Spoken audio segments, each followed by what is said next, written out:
But what I will talk about is how anti-working class the BNP are. In fact, they've spoken out against workers on strike. They have material on their website encouraging members to infiltrate trade unions and sue them for when they get found out as racists or fascists. And if you look at the MP's rhetoric, it's designed to split and divide the working class. And why do they concentrate on creating divisions within society? Because they know that the only thing that can ever truly counter nationalism or racism or fascism is an organised and united working class. Let's look at why the BNP enjoyed so much success lately.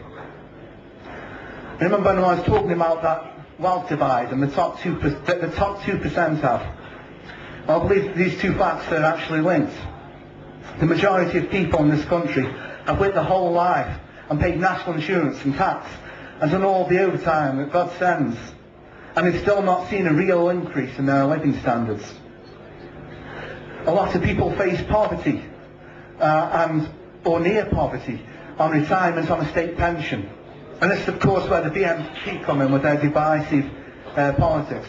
They blame immigrants and asylum seekers. Let's be clear about this. What asylum seekers take out of the system is a drop in the ocean compared to the tax that isn't paid by the richest people in Britain. Remember that the BNP, for all their radical rhetoric, are still pro-capitalist, and in that sense are no different to Labour, the Conservatives or the Lib Dems. And the leader of the BNP was actually in court facing charges of race hatred and was found not guilty. And the BNP are not going to be beaten in the courtroom. They're not going to be beaten by people going on protests and waving placards and shouting Nazi at them. We need to take the fight to the BNP in elections, because that's where their support is. Which brings me now on to our next point. The Socialist Party has recently launched a campaign called the Campaign for a New Workers' Party, which we believe that all the trade unions should stop pumping millions of pounds into the Labour Party in a misguided hope that it buys them a voice within Parliament. We believe that the unions should put money into the formation of a party on a no cuts, no racism, no privatisation and a renationalisation platform. Such a party would be able to bring in wide sections of the community and unite them against the common foe. And it was also cut across a lot of the race divides that we see in society at the moment. So I'm just going to talk a bit about what exactly the Socialist Party do now.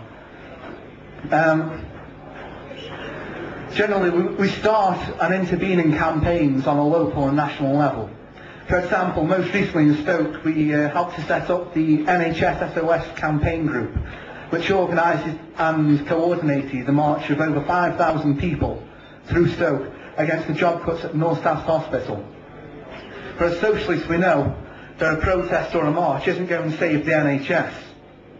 What will save the NHS is action being taken by NHS staff themselves.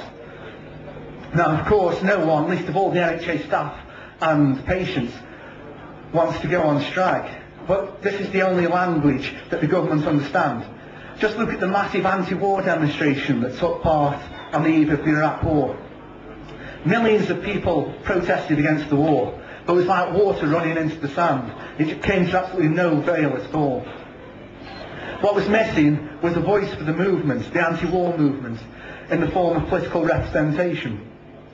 If the trade union bureaucrats had lifted their little fingers and called and organised a general strike against the war, it would send a real message to Blair and his big business cronies. And again, as socialists, we know that a struggle like this cannot be achieved within national boundaries. After all, money and business can flow freely throughout the world. The struggle has to be international. And that's why the Socialist Party is affiliated to the CWI, which is an international network of socialist parties throughout the world, and we organise in every continent on earth. So very briefly, to finish now, what does the Socialist Party stand for? Well, amongst many other things, we demand an increase in the minimum wage as a step toward up to £6 as a step towards £8. We demand free education for all. We demand an increase in pension rights and full trade union rights for all workers. We demand a massive investment in funds for the NHS and council housing. But above all, we demand that the commanding heights of the economy, the top 500 multinationals that dominate the market and all the world's resources, be taken into democratic public ownership, so that the wealth of the richest will be redistributed amongst the working class. And after what I've been talking about, I'm sure you'll agree, this is a very modest demand indeed. So I'll finish there. And if any of you wants to come and talk to us, have a look at the leaflets, debate with us, whatever, shout at us, we'll be over there, and come to us. Thank you.